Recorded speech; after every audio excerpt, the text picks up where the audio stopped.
Agniveer written exam के regarding ये बहुत ही बहुचर्चित सवाल कि इस बार नेगेटिव मार्किंग होगी या नहीं। और दोस्तों ये सवाल लाजमी भी है क्योंकि नेगेटिव मार्किंग में जो ये आधा या एक नंबर कटता है ना, ये आपका वर्दी पहनना या फिर ना पहनना डिसाइड करेगा।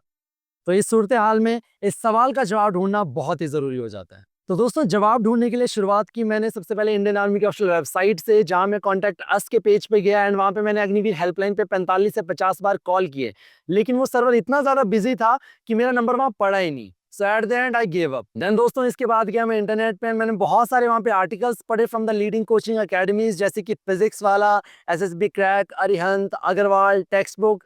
तो कोई कह रहा था नेगेटिव मार्किंग है, मतलब मैक्सिमम कह रहे थे नेगेटिव मार्किंग है और कुछ एक कह रहे थे कि नेगेटिव मार्किंग नहीं है। तो यहाँ भी हमें हमारा जवाब नहीं मिला। देन दोस्तों इंस्टाग्राम और यूट्यूब पे आपने इंडिया की बहुत बड़ी बड़ी फिजिकल अकेडमीज तो देखी होंगी, जैसे Indore physical academy, commando physical academy, Ankit runners academy और मदन सर की जो न्यू रावत डिफेंस अकेडमी है। मैंने सबसे पता किया लेकिन जवाब मिक्स ही मिला। कोई कह रहा था है, कोई कह रहा था नेगेटिव मार्किंग नहीं है। दोस्तों आई नो इससे कंफ्यूजन थोड़ा सा और क्रिएट हो गया होगा, लेकिन डोंट वरी, मैं आपको इसका सॉल्यूशन देता हूं। देखिए सबसे पहले तो आई होप कि रिटन एग्जाम से पहले इंडियन आर्मी में कोई ऑफिशियल नोटिफिकेशन आ जाएगा जो इस पूरे मैटर को क्लियर कर देगा। लेकिन अगर ऐसा नहीं भी होता तो एक बात मेरी ध्यान से सुनिए, एग्जाम की तैयारी, एग्जाम का परिणाम दोनों अलग अलग चीजें। और जो नेगेटिव मार्किंग है ये जस्ट परिणाम पे असर डालती है, तैयारी पे इसका कोई भी असर नहीं है।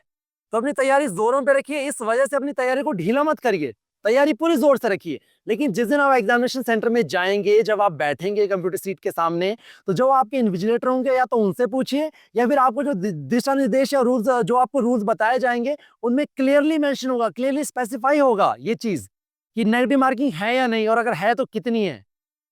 तो वहीं पे आपको उस पूरी सिचुएशन को समझ के अपना डिसीजन लेना होगा। अगर नेगेटिव मार्किंग नहीं होगी तो जो क्वेश्चन आपको नहीं आते तो आप उसमें बिल्कुल गैस कर सकते हैं, और अगर नेगेटिव मार्किंग होगी तो बहुत ही सोच समझ के आपको चलना होगा। एंड मैं रिकमेंड करूंगा कि जो आपको नहीं पता उनको रहने ही दीजिएगा, क्योंकि परिणाम में जो मेरिट लिस्ट निकलती है फाइनल, आधा आधा नंबर भी बहुत ज्यादा इफेक्ट डालता है। नेक्स्ट दोस्तों एग्जाम की रिगार्डिंग में बहुत ही रेलेवेंट सा क्वेश्चन आता है मुझे कि सर स्ट्रेटेजी क्या रहनी चाहिए। देखिए जैसा कि आपको पता है कि दिन बहुत ही कम रह गए हैं, तो आपने पूरी पूरी किताबें नहीं पढ़नी, ठीक है। जब मैं पढ़ा करता था, चाहे स्कूल में कॉलेजेस में, तो हमारे टीचर्स एक ही बात करते थे कि जब एग्जाम आ जाते हैं तो क्या चीज़ नहीं पढ़नी होती ये ज़्यादा इंपॉर्टेंट होता है। मतलब आपको कुछ एक सब्जेक्ट स्किप करने पड़ेंगे, ऐसा नहीं कि दिमाग में सब कुछ भर लिया, ठीक है। और मैं ये भी नहीं कह रहा कि हाँ भाई आप इंपॉर्टेंट टॉपिक्स ही छोड़ दो, वो आपके कोचिंग सेंटर्स बताएंगे या फिर आप सेल्फ स्टडी करें। तो अभी तक आपने एनालाइज कर लिया होगा कि कौन सी चीज आपको एग्जाम के दृष्टिकोण से इंपॉर्टेंट नहीं है, कौन से करंट अफेयर्स। अब देखिए जैसे दिन में मैं एक एग्जांपल देता हूँ, बहुत सारी चीजें होती है जो इंटरनेशनल लेवल पे होती है, जो नेशनल लेवल पे होती हैं, लेकिन हर चीज एग्जाम पॉइंट ऑफ व्यू से जरूरी नहीं है। समझ रहे हैं आप मेरी बात। कुछ एक चीजें होती है जो कि एग्जामिनेशन पॉइंट ऑफ व्यू से बहुत इंपॉर्टेंट होती है। तो सेम ही आपकी जो किताबें हैं उसमें भी बहुत सारी चीजें होंगी, तो आपने अकॉर्डिंगली उसे पढ़ना है। नेक्स्ट, मॉक टेस्ट, जितने आप मॉक टेस्ट दे सकते हैं उतने दीजिए।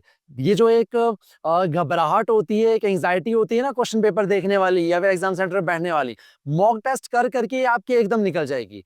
नेक्स्ट चीज मैं बताता हूँ आपको, जो प्रीवियस ईयर के क्वेश्चन पेपर्स हैं उनको ध्यान से पढ़िए। बहुत सारे क्वेश्चंस होते हैं जो कंटिन्यूसली रिपीट होते हैं, ठीक है। तो मैक्सिमम जो पेपर होता है वो रिपीट ही होता है।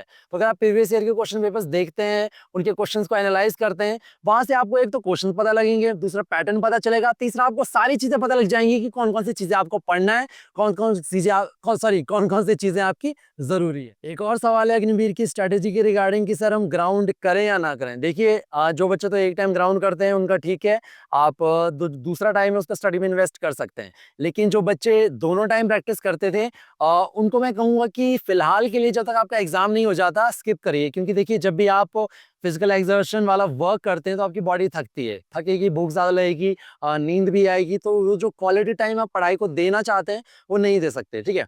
और दूसरी चीज मैं एक और कहूंगा, ये मेरा पर्सनल एक्सपीरियंस है, आपका अलग हो सकता है। मुझे सुबह के टाइम जो मैं पढ़ता था वो चीजें मुझे ज्यादा मेमोराइज रहती थी, ज्यादा याद रहती थी।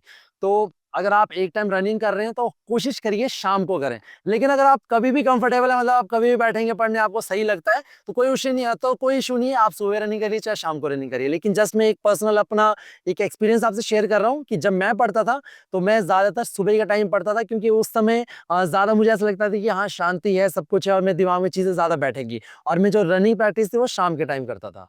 अब दोस्तों बात करते हैं जिन बच्चों को वैकेंसीज कम होने की वजह से डर लगता है। देखिए मैंने अपनी एक इंस्टाग्राम रील में भी ये चीज बताई हुई है, वैकेंसी चाहे 10 हो, 20 हो या 20,000, 20 लाख हो, अगर 20 लाख वैकेंसी होगी, आपको क्या लगता है कि आपका नंबर पड़ जाएगा? 20 लाख वैकेंसी होगी तो नहीं पड़ेगा, क्योंकि आपने सिर्फ एक ही सीट लेनी है, एक ही सीट ले सकता है एक आदमी।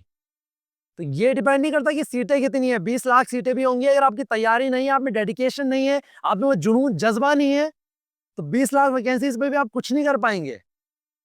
वहीं पे 20 वैकेंसी है ना, तो आप एक फोकस लेके चलिए कि जस्ट मुझे एक ही क्रैक करनी है, सिर्फ एक ही वैकेंसी तो मुझे लेनी है। नेक्स्ट दोस्तों, एक बहुत ही कॉमन सा क्वेश्चन आता है कि सर कितने घंटे पढ़ें? ठीक है, देखिए ये सवाल, ये सॉरी, इसका जवाब हर बच्चे के लिए अलग होगा।